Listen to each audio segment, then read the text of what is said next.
Kawaii Cooking へようこそ。Buongiorno a tutti! Oggi vi presento una mia videoricetta per insalata con formaggio al miso. Gli ingredienti sono questi.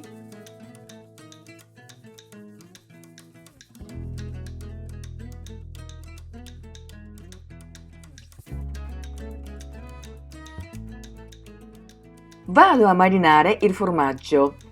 Prima metto un pezzo di pellicola alimentare e su quello appoggio il formaggio. Cospargo tutte le parti del formaggio con il miso.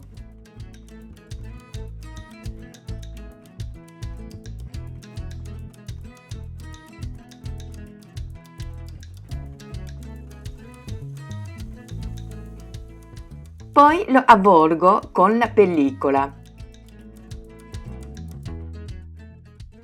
Dopodiché lo lascio riposare per 12-24 ore in frigo.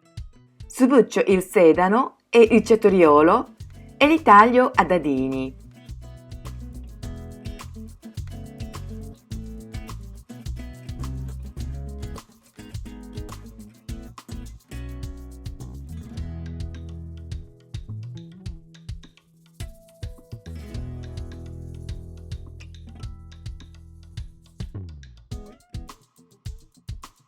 Taglio a metà il pomodoro ed elimino le estremità e i semi.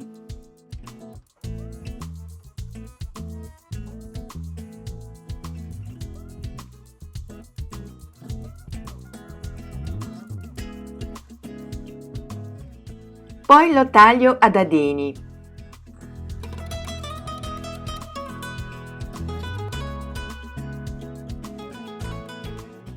Il tempo trascorso, prendo il formaggio dal frigo ed elimino bene il miso. Poi lo taglio a dadini.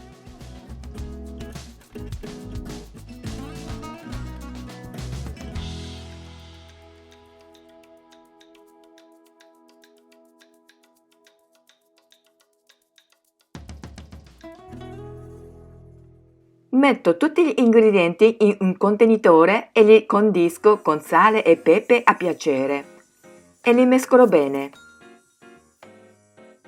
Servo insalata in ciotole, poi completo il piatto con 2 pezzi di pane.